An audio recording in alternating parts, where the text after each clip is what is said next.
Hello everyone, thank you for joining us today in this new Rhino user webinar about adaptive architecture. I am Guillermo Varela from McNeil Europe and I'm here today with Albert Sumin from Coop Himmelb. Albert is an architect, computational designer and trainer, and today he will show us how to design adaptive buildings that respond to their surroundings with strategies for creating flexible architectural concepts that can adjust to the elements that we might not know during early design stages. To achieve this level of adaptability, he will show how to combine parametric modeling in Grasshopper with AI rendering tools, enabling quick iteration. Remember that in the last 15 minutes of the webinar, we will have some time for Q&A, so you can ask questions in the chat and we will check them at the end of the presentation. Also, I would like to mention that the webinar is being recorded and will be available on our YouTube channel where you can find more webinars and tutorials. Thanks again, Albert, for presenting this webinar, and please start when you're ready. Thank you. Yeah, hi everyone. Let's start immediately, I would say. And basically, the topic on the screen, you should see them. It's adaptive architecture. And first of all, I would like to show you the simple idea about Grasshopper. So basically, all the Grasshopper scripts kind of provide this adaptive architecture. But the thing is, at least I am before, or from my assumption, most of the people not use it for the whole project, for the whole building. And in the most cases, scenarios, Grasshopper used for, let's say, facades or for some complex parts of the building. And in one point, because I am a lazy person, I was thinking, what if I use Grasshopper for basically everything, to not do manual work at all, manual modeling, I mean. And basically, this simple idea, which is possibly everybody had it when you start learning Grasshopper, that you can do everything with it and just tweak some parameters and then change some stuff inside the script, and you have a new project, or you have at least new building sizes or something like that. So it's a quite simple approach, but it's not that simple when you start working with the Grasshopper on the real projects. And in the end, you came up with the mixed approach when some parts of the building you are modeling manually, some parts you are um, modeling with the Grasshopper, or even with the other tools like SketchUp or Revit or something else. And basically, I started to try just to use nothing else except Grasshopper for some ideas or for some projects. And first of all, I started with the small pavilions, like that. For example, a video from Rhino 5. So I did it maybe 10 years ago or even 15 years ago. I don't even remember. And here I used um, Python inside Grasshopper to make this approach. And basically, it was my first experiment to fully parametric structure, which is possible to not just represent in the Rhino screen, but also construct. And it was an adaptive with the uh, different points of view, not just geometrically, but also it's taken like in a real time temperature, humidity, or other climate conditions from other regions and react on that. So it was the simple experiment, and maybe I skip a little bit this part of the video to show that.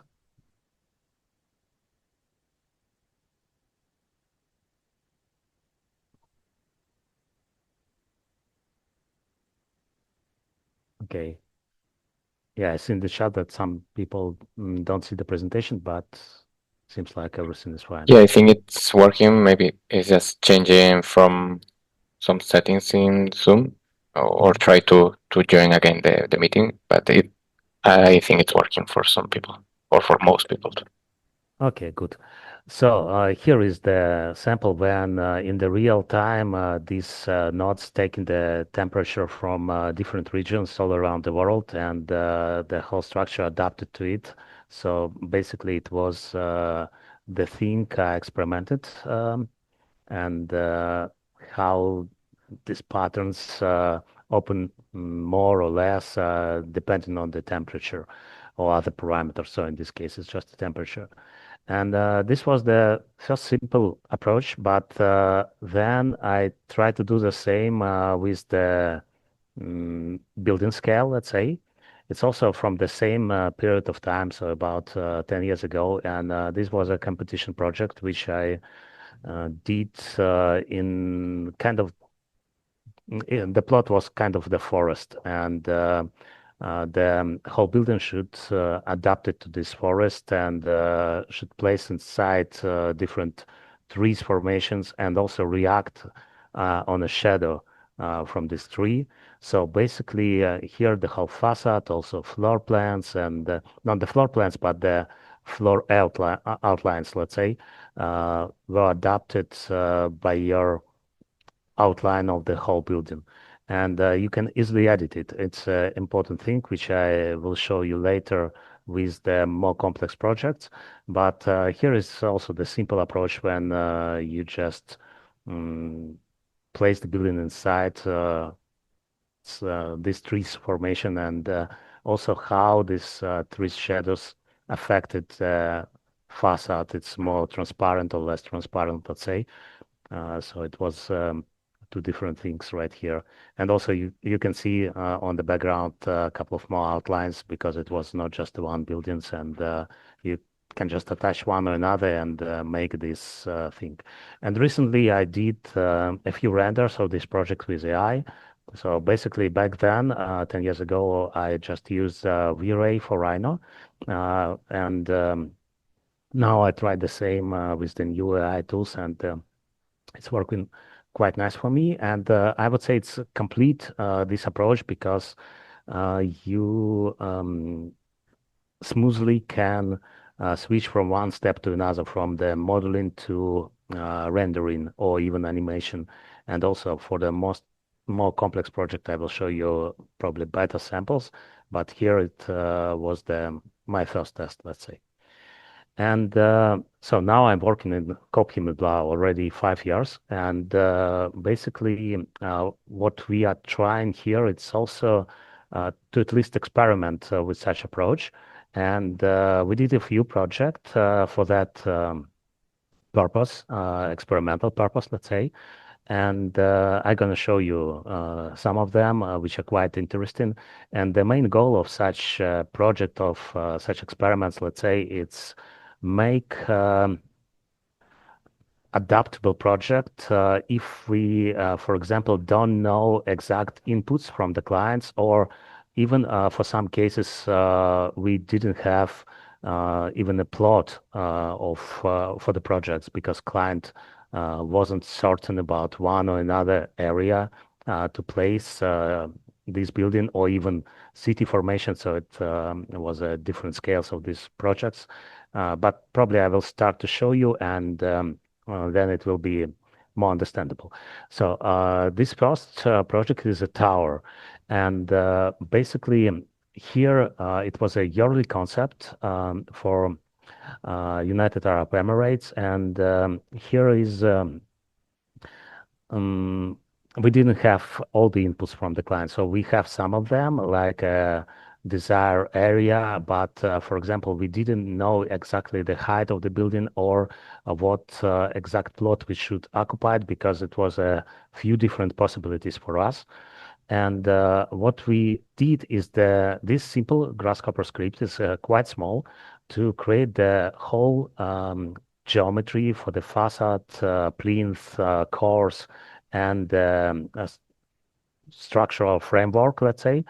And basically, from this point, we started to work on this project. So this quite a small script required just a day or day and a half. So it's not much time to make a first sketch from which you can start. And then you go to develop this more and more. So first, we used Rhino inside to export it to Revit to develop a couple of plans to check, okay, this shape is in general work for the apartments which client would like to see there. So these course sizes also working, and basically we can feed there all the elevators, staircases, all the columns we need for the core, etc., all the communications for pipes and ducts. So basically, we check these parameters, and then we even can make a few renders. Also, I use the eye here, and this exact sample is Stable Diffusion XL because it was um, almost a year ago, so modern AI tools wasn't there yet, but Stable Diffusion was quite a powerful still. So we used back then Stable Diffusion trained on our own data sets. I will also show you later how it works in general. And when you test it, you can start to develop your approach and your definition more and more. So then, if I go back to this slide, so it's not structuralized, it's just um, let's say chaotic script with a lot of inaccurate wires and different stuff, and is not really possible to edit it because it's the first experiment. And usually, as a first approach, I did it like that, but a few days later, you try to organize it to make it editable because in the end, you will see how client or even inside the office, you will come up with the new parameters, new inputs, new approaches. Like we would like to make this building wider or taller, or we would like to make a plinth with 2 floors more, let's say, or we need 2 cores instead of the 1 core or something else. So basically, for that, you need to have fully editable Grasshopper definition. And in this case, I use always this approach, and we are in the office in general use this approach to organize the script based on the template. And we have the area for the input parameters. We have these blue groups as a script itself. We have this yellow group as an information or data analysis, let's say, all the areas calculation are here and different stuff. So we have this green group for visualization and this dark gray for exporting to Revit using Rhino inside. So basically, it's fully organized, and usually it's even seems not that big because a lot of connections are just hidden there through these mm, senders and receivers nodes from telepathy plugin for Grasshopper. And basically, we use this telepathy a lot just to organize the script and get rid of some wires. And basically, it's a nice approach to have and to keep your definition readable, let's say, and editable, which is more important, not just for the person who create the script, but for others as well to um, have a possibility working together still. So basically, this is more or less the final view of such a definition, how it looks like. You can add more groups, more geometry, but in the end, the organization system is like that. And yeah, when you have this editable script, you can compare a lot of variants also with the parameters and like what the area here, what the area of the terraces, what the areas for the plinth part, for the core part, what exactly you can sell as apartments. So basically, you can check all the parameters and check all the configurations of your building. It's not just 3 of them, of course. It's maybe hundreds which you can analyze. And this is quite an interesting tool to have. And when everything with the Grasshopper script, nothing with the manual modeling, you can do that easily just to change one or another parameter. So it's the main idea for that, I would say. And a few more renders with AI for that project. So basically, it's also a Stable Diffusion XL. And then this is the more complex project. It's a whole city, I would say. And this is also experimental. So it's mainly we need to check this approach in the full scale for the large let's say, structure with a lot of buildings with a lot of functions simultaneously. And this experimental project also fully made only with Grasshopper without any manual modeling. As I mentioned already, I personally lazy and I don't really like model something with my hands. So I try to make everything with the script. It's not the common approach even in the studio, but we experiment with that, and this was a nice sample of such approach, I would say. And basically, here I can show you the model itself, how it looks like in their mm Rhino and Grasshopper environment. So basically, this is the model. It's quite heavy with a lot of details, all the columns, piles, balconies, and different stuff. So it's still yearly concept. So I don't need to place every door or every window here, but it's already quite a nice detailization for this yearly concept stage to provide diagrams and renders, which you can see later. And it's not require much time to come up with such detailization, let's say. So basically, we have two different structural elements here. It's a bottom village with different functions like offices, public buildings, public spaces, and different stuff. And these residential towers, which are in the middle of this voxelized structure, let's say. And if I go inside of this Grasshopper script and show you how it's working, basically. So it's also organized the same way. I have, so I can maybe tell a couple of words about the template itself, which we are using. For example, if I create a fully new script, maybe I will launch a new Rhino for that. Let me check to not disturb this exact script, and I will show you template later. But basically, we have four different zones in Grasshopper definition. So here is just a dictionary with different parameters and group colors. It's a kind of legend. It's not usable for the script itself.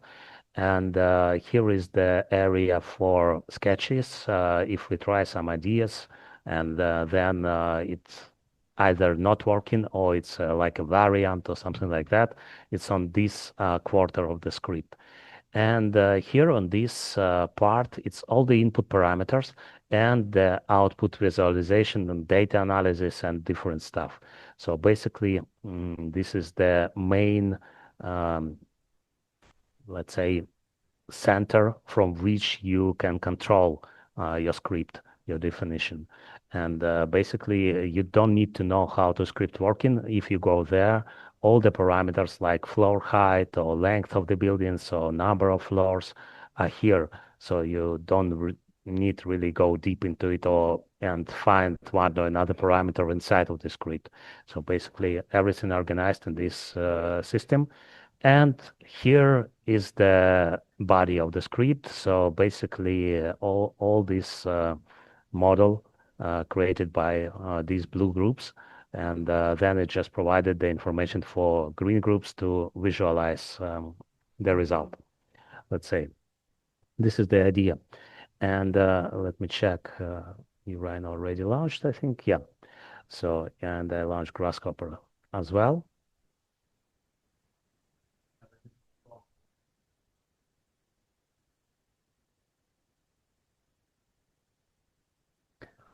So I have a lot of plugins. That's why it's a little bit long for launching. That's okay. So basically, if I create a new file right here, Control N or just new document. Oh, sorry, I missed the script. But basically, let me check where it is. Mm,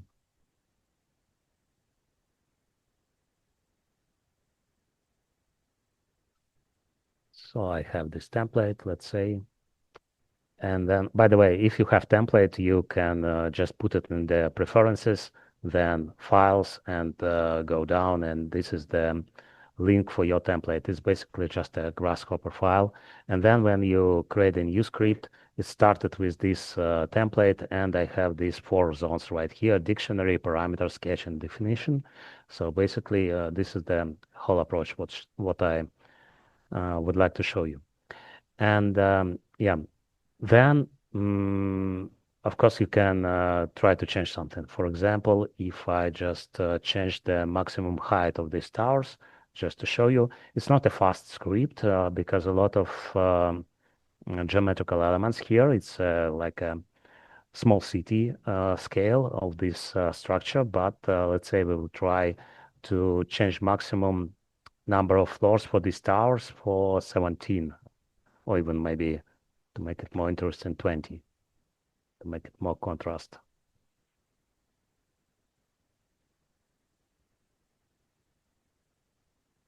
So, and then we need to wait a little bit. It's also actually when I working like during the project, I simplified the script a bit to make these parameters faster because some operations here, like for example, Boolean operations or cutting operations, they require some time, and you can easily get rid of them for the intermediate stages or phases or something like that. And when you already found the solution you need, you can add these parts of the script by the end.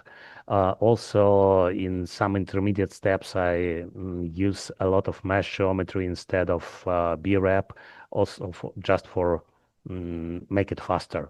But this is already a final version of the script, and you just have seen how it works. So now the maximum height for the central building is 20 floors, and it's much higher right now. And the others, they are balanced for areas and different stuff. So some of them even smaller right now, maybe than before, because they try to find the balance in between 10 floors and 20, which is our minimum and maximum. And basically, the scripts work in this way.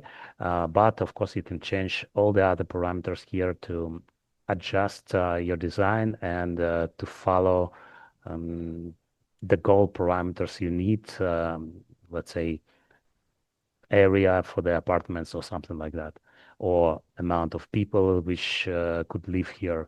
So basically, can really work with that. And so maybe I zoom in it and change again, just to show.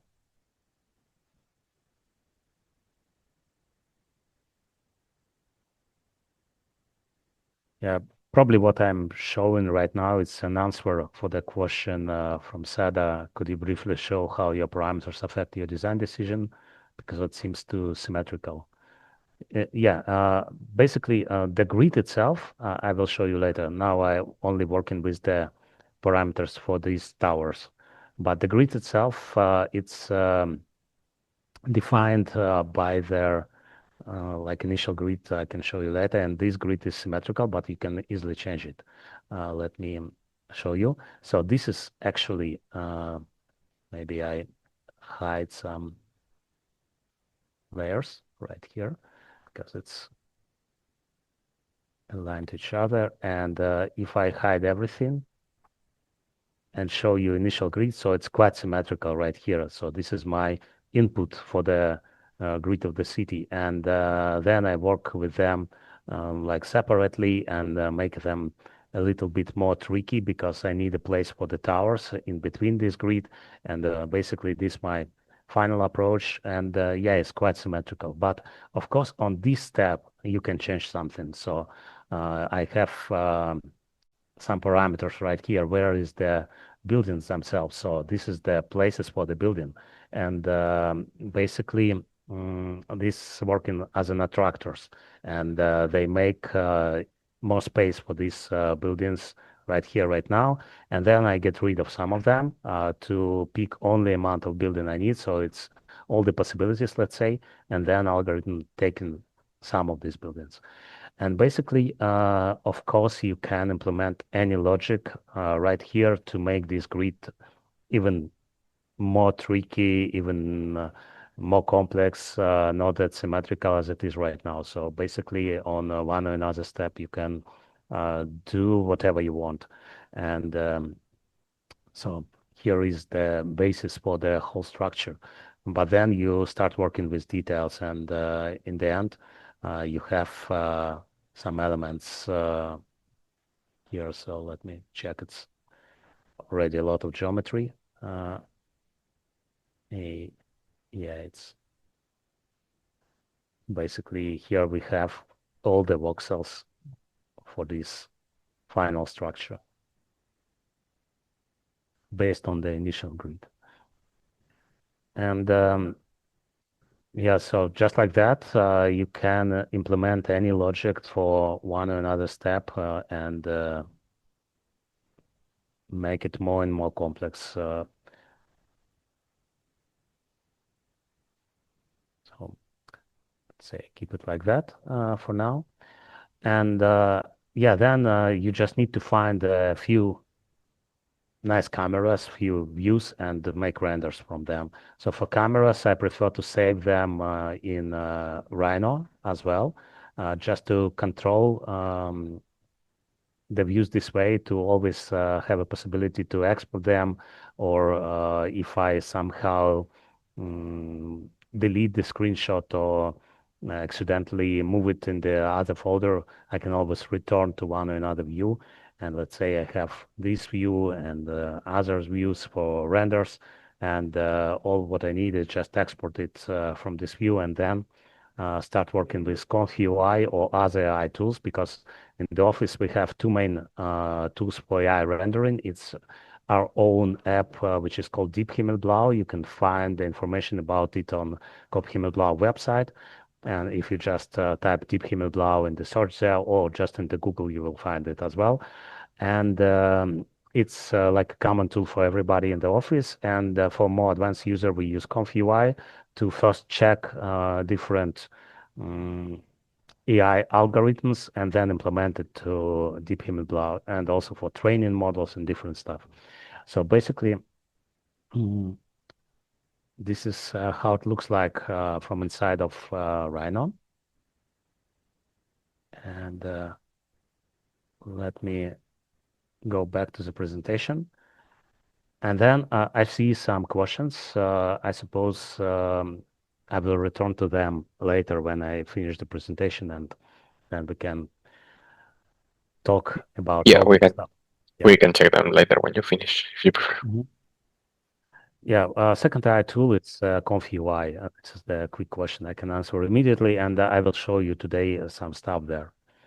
So basically, this is the renders we did for this exact project from the screenshots from Rhino, and it's a few of them. And this is the grid which I've shown you already. And from the beginning, it's like a regular. Then we define these uh, towers where they are, and then we adapt the grid for these towers. It's basically the approach, and all these diagrams. It's actually also created from your Rhino viewport, more or less, and a bit of InDesign or Photoshop or Illustrator. It's one of these tools, I would say.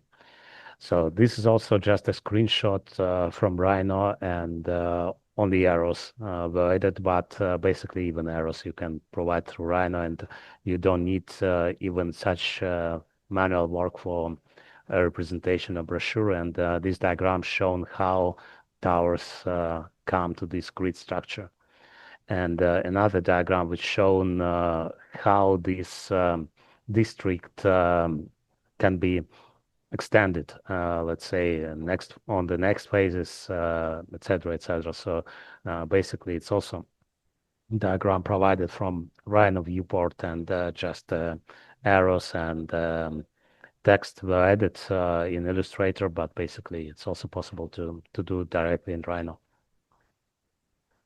Also, the section view from Rhino as well. So it's quite a simple one. And a few other renders. So Here is AI.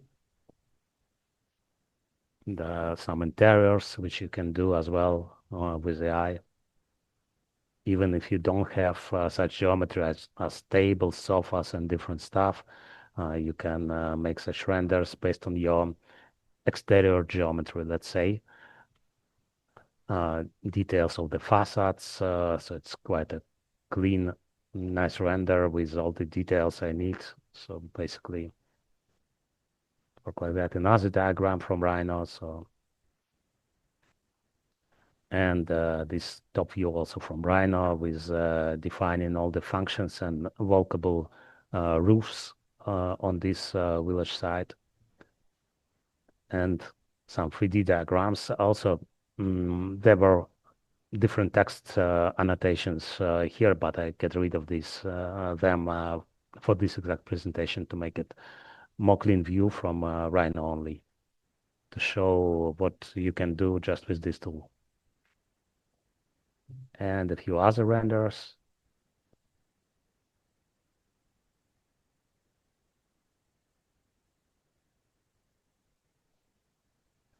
And a video.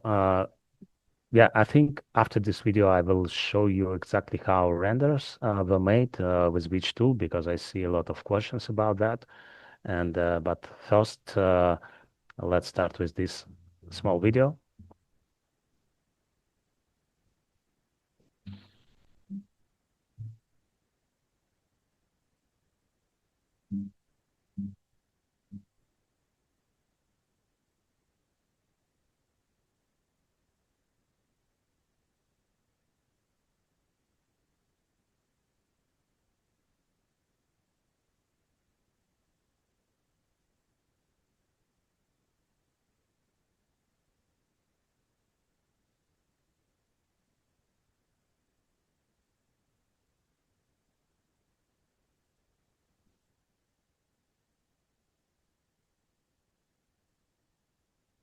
So I would say this video we made just for fun.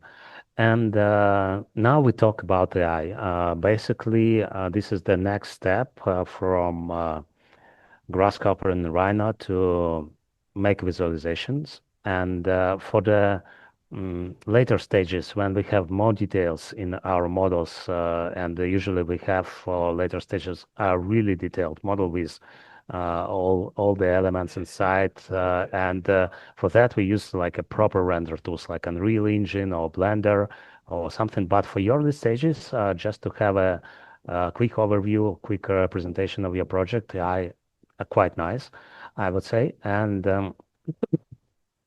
for that, we even train our own models, LoRA models. And I'm going to show you which tools we use for that, and basically how the process itself mm, say built inside of the studio. So back then, when all this project, experimental project we did, which I shown you in this presentation, it was last summer. One of the most interesting model, it was quite old already, but still one of the most interesting, it was Stable Diffusion XL. So basically, Stable Diffusion XL, it's a nice model because it's quite fast. You can train it faster and train LoRA models based on it faster, I mean. And also you can render with this model using not high-end computers in a few seconds, like one render on the average computer requires just about 5-10 seconds. So it's quite nice, let's say. And this is advantages for this model. But disadvantages, mm, it's not that detailed. First project I shown you today with not the first project, but this residential tower, which I shown you today. It's renders for this project made with Stable Diffusion XL.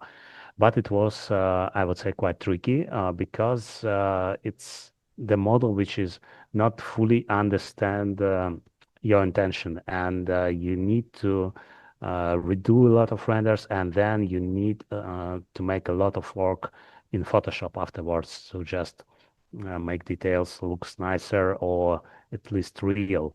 And basically, it's a model which I quite like for some reason, but it's already um, outdated, let's say, and currently there are better tools, I would say. So another model which is newer, but still in this point already quite old, is Flux Schnell. So it's a quite cool model because when you train your LoRA on these models, you basically cannot predict the result, and they're quite interesting architectural wise. In If we speak about realistic render, it's not there at all. So this is quite an old model, and basically all the textures and atmosphere are not that realistic. But I would say architectural um, part of it I like the most, and this model is one of my favorite. And these images we did with LoRA. We trained on top of this model using our own data set. And FluxDev, which is actually nicer version of the FluxChanel, let's say. It's models from the same family, but this is just a better model. And it's more realistic, still old already because Black Forest Lab, who are developers of this model, they already launched after this Flux Context and Flux 2, which are even better. But FluxDev also quite a nice model. And yeah, here are some parameters about data set you need to train the model. So usually it's 40, 70 images for all of these approaches, which I shown before, and for FluxDev as well.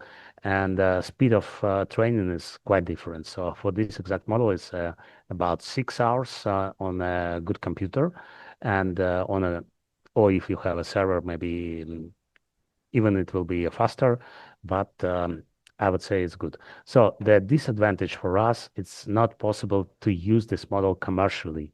So that's why Flux definitely only used for experiments, and it's shown itself quite nice, realistically wise, let's say.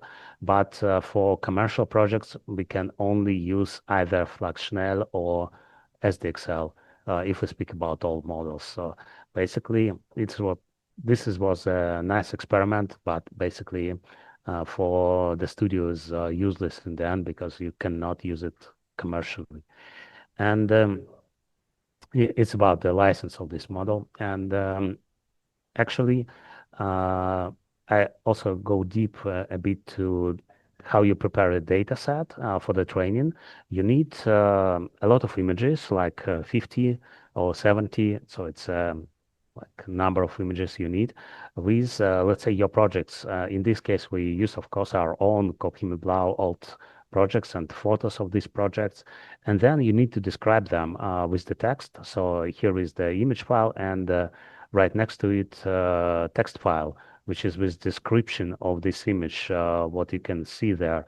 For description, we use our own tool as well. We developed a node for ConfUI, which is automatically described images, and basically you just need to put them together and then check this description manually to see everything is fine there or not. And maybe I will show you later how it's working if we will have some time. But basically, it's all you need: image and the description.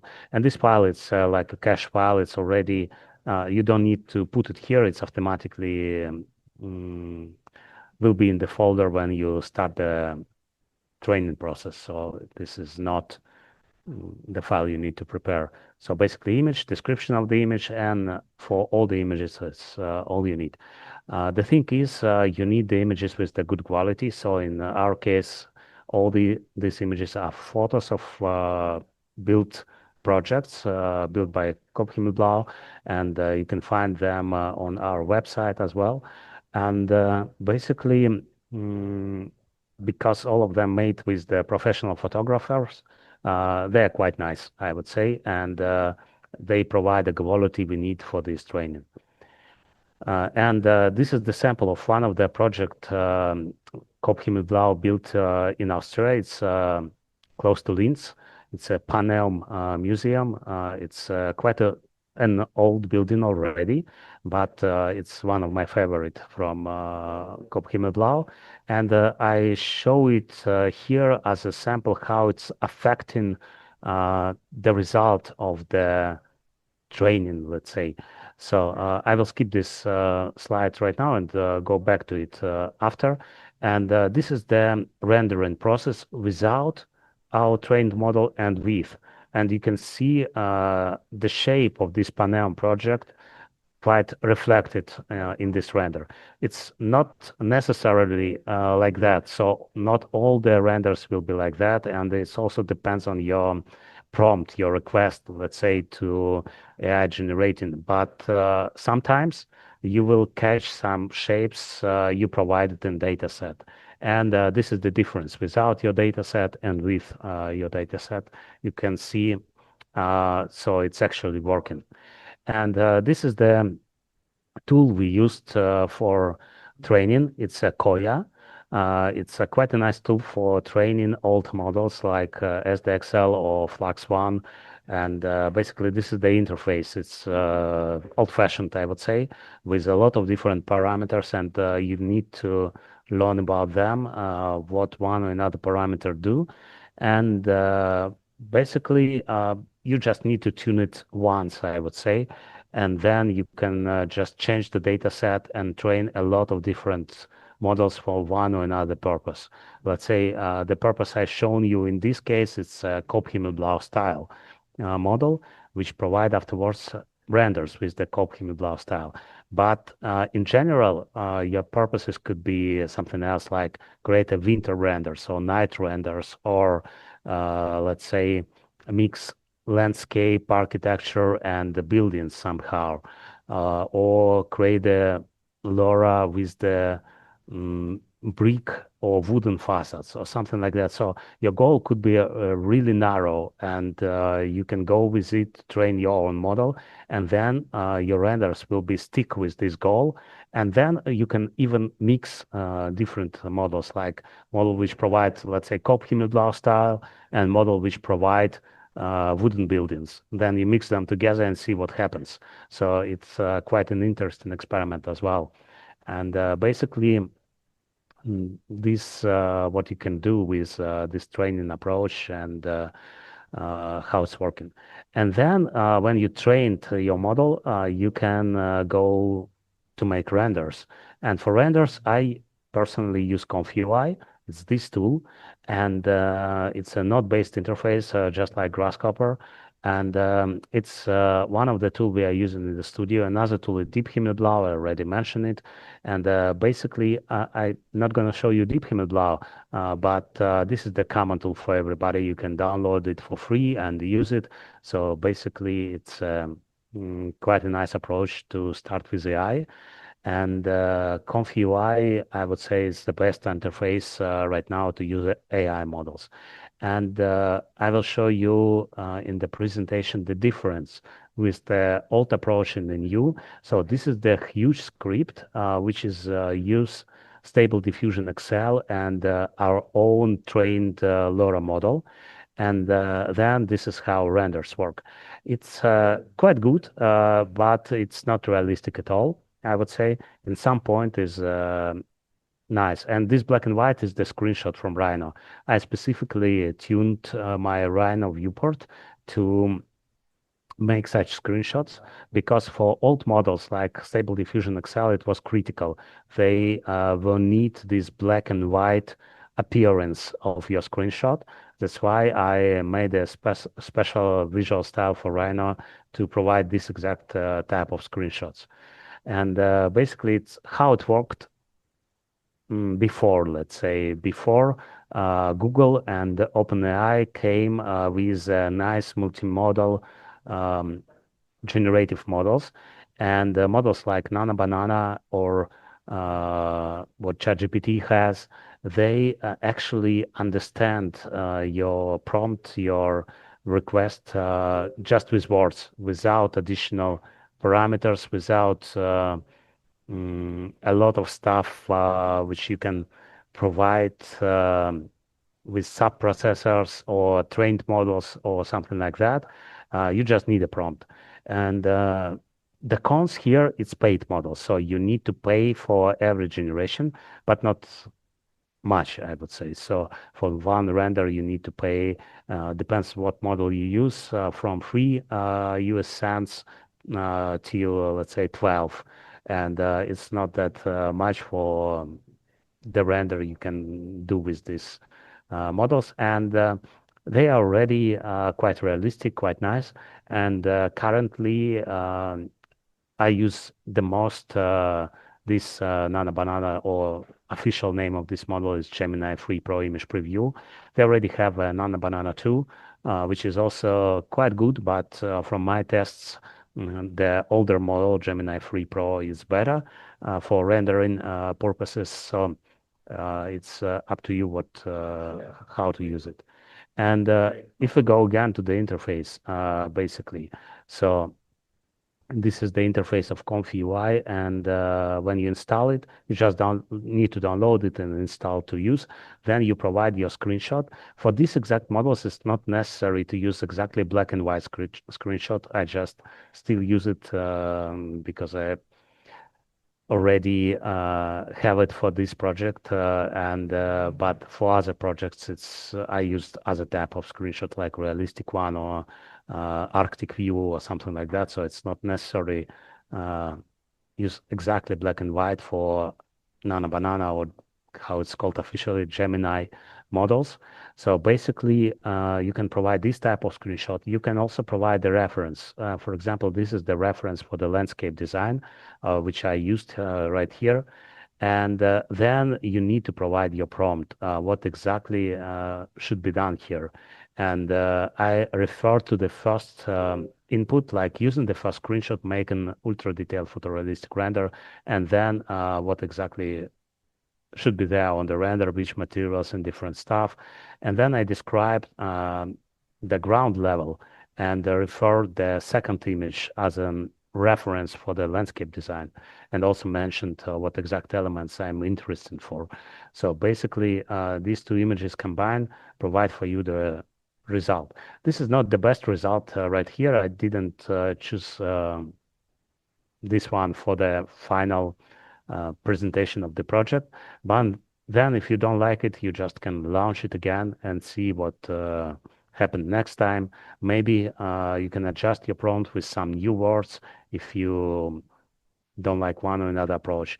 And basically, this is the old model, Gemini 2.5, I used for this project because this is the project from the summer. And we didn't have back then new Google models which are available right now. So this is another variant, let's say. And when you find the best solution, you can just save it, upscale it, and use it for your project. And this, for example, is a newer model. It's a Gemini 3 Pro. Also, the new model, which is came last week, is Nano Banana 2, but I don't really like it much. I like this one more.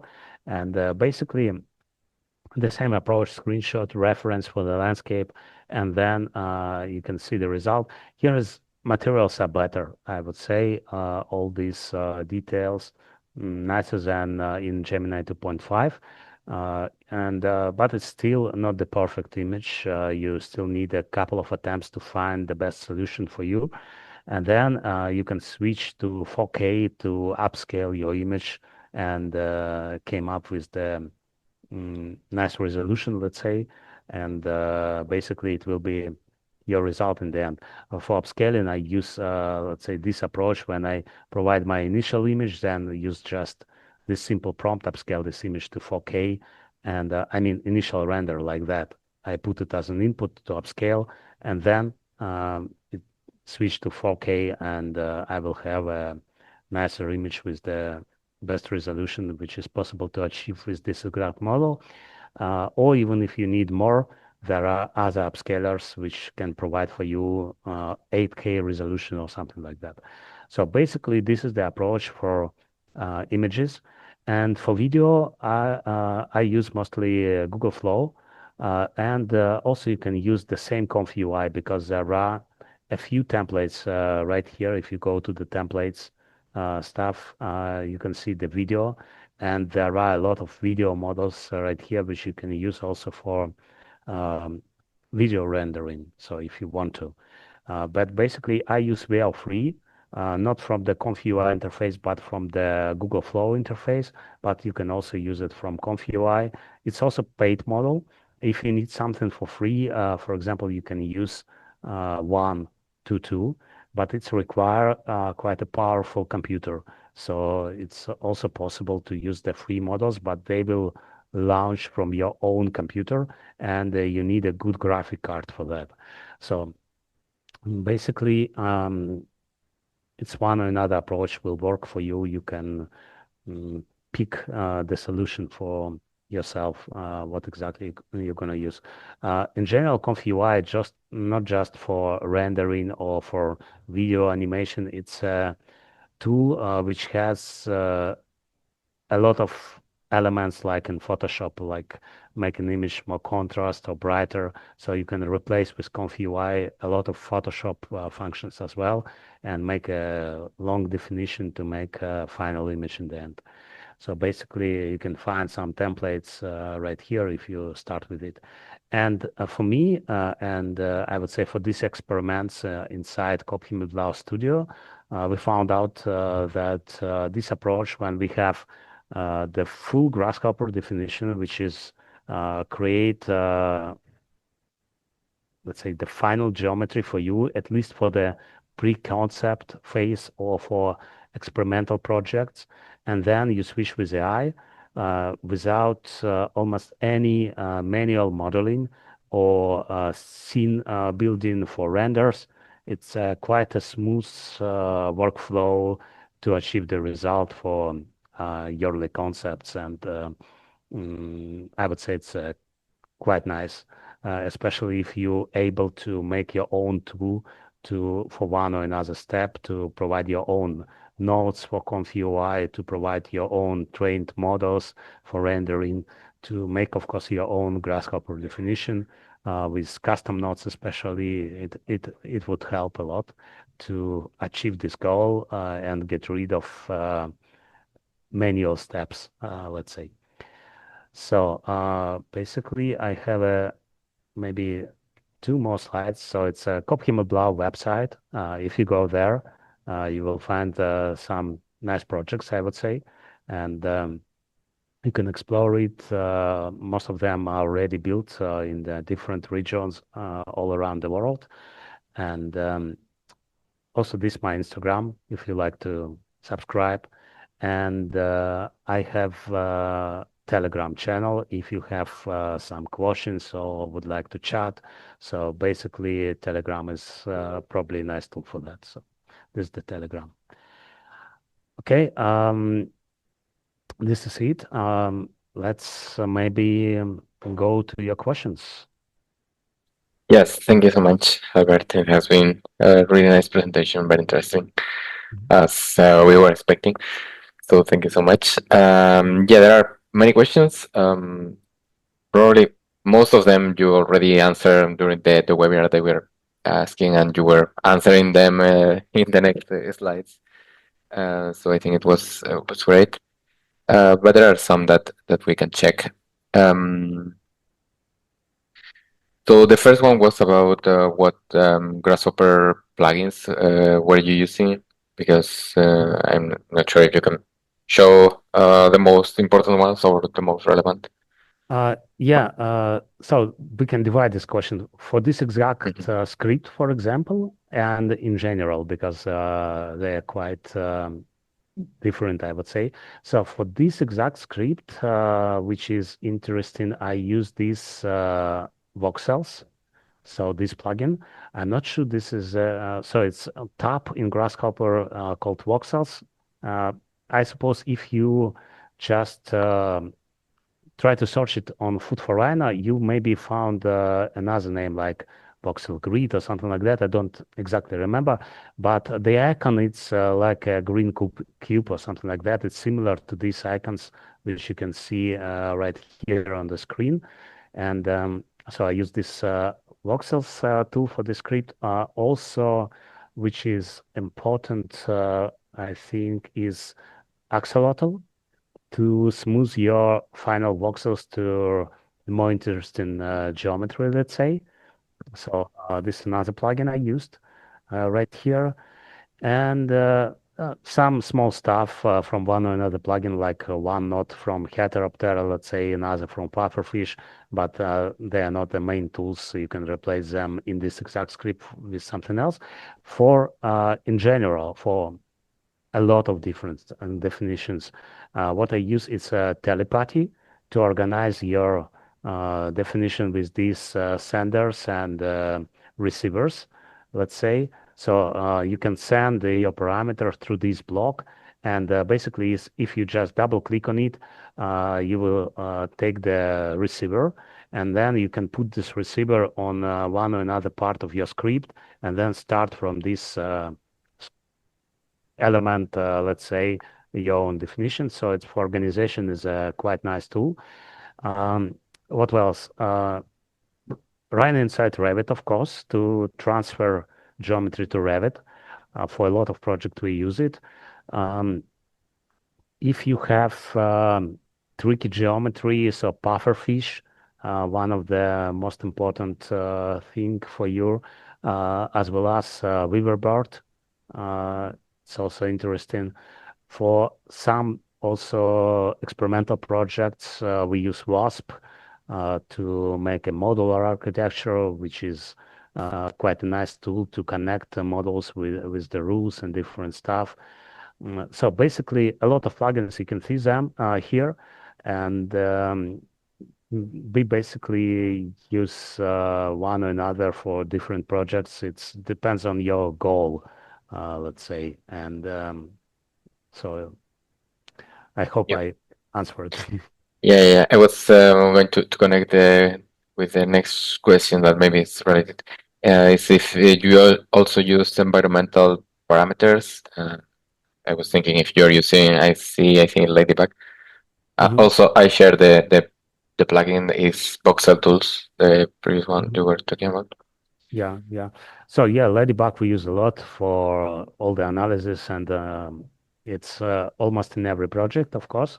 Mm. You need it, as well as we use Eddy 3D for wind analysis, and somehow custom tools also to analyze the plot, like for example, different heights on this plot, how rain going out from the area, and different stuff. So basically, we even have a score system, and we usually divide the plot by the grid, and for each element of this grid, we assign a score with the different analytical tools like sound exposure, wind analysis, and different stuff. And then using the score, we define some things like in some projects, it's, for example, functions on the plot related to these scores, and other project just to where the best place to uh, build the volume for the building, let's say, or something like that. So it depends on the project as well. But yeah, we are using a lot of analytical tools for different purposes. Okay, thank you. I was checking here two more questions that I will try to combine because I think they are related. The first one is, what is your approach for rationalization to prevent fully random outputs in these building generators? And the other one is, how do you manage the insights or the floor plans if you are making it by hand after the 3D is made? Yeah. Okay. I will start with the floor plans. We are using for the final floor plans, we are using Revit basically. And for that, in Revit, you mostly work like with the standard tools. But for these floor plans, we already have the main elements from Grasshopper, like all the columns, all the external walls, all the corridor and the core walls, if we speak about residential buildings. All the floors, of course, are coming from the Grasshopper directly. And all you need to do in Revit on this stage is place partition walls inside of the apartments, basically, and staircases in some points, because right inside natively doesn't support staircases in Revit, and you can. I even tried to make my own node for Rhino inside to create staircases, but it's working for specific cases, let's say, and if you have another type of the staircase, you need to create another node, so it's not easy. Basically, I prefer in the end to make staircases manually with the standard Revit tools. But yeah, all the core elements are coming from the Grasshopper, and they are already here. For example, if we see inside of this model, we have um, maybe I will just make it more transparent. Let me check which custom preview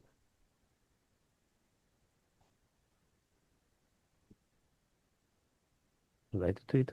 So yeah, if we go inside of this building, we have the columns right here. We also have cores and we have floors.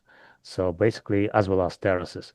And all you need to do is partition walls inside. So this is the core wall inside, and they're already defined. Also, the whole idea of this building, so it's related to the second question, how to make it not generic, let's say. So the whole idea of this building, it's how volumes related to each other. So basically, they are depends on the some parameters that and some most important aesthetic elements are predefined. Let's say for example, this building are built on these piles, let's say, and all these volumes are stacked with the specific angle. Angle also a parameter here, so you can use it to change the appearance. And then the only randomized thing here is how many volumes on the floor you have, how they are intersect with each other on each which positions. But it's also not a fully random because if we go to this grid structure, and maybe I can show you if I find this thing right here. Let me check.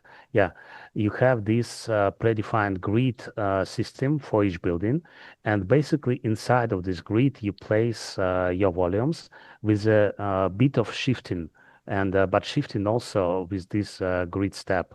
So basically, most of the parameters of the building are predefined by the script, and only randomized here it's how exactly you place one or another volume. So it's not much of a random idea behind this. All ideas we had before starting the script are implemented here.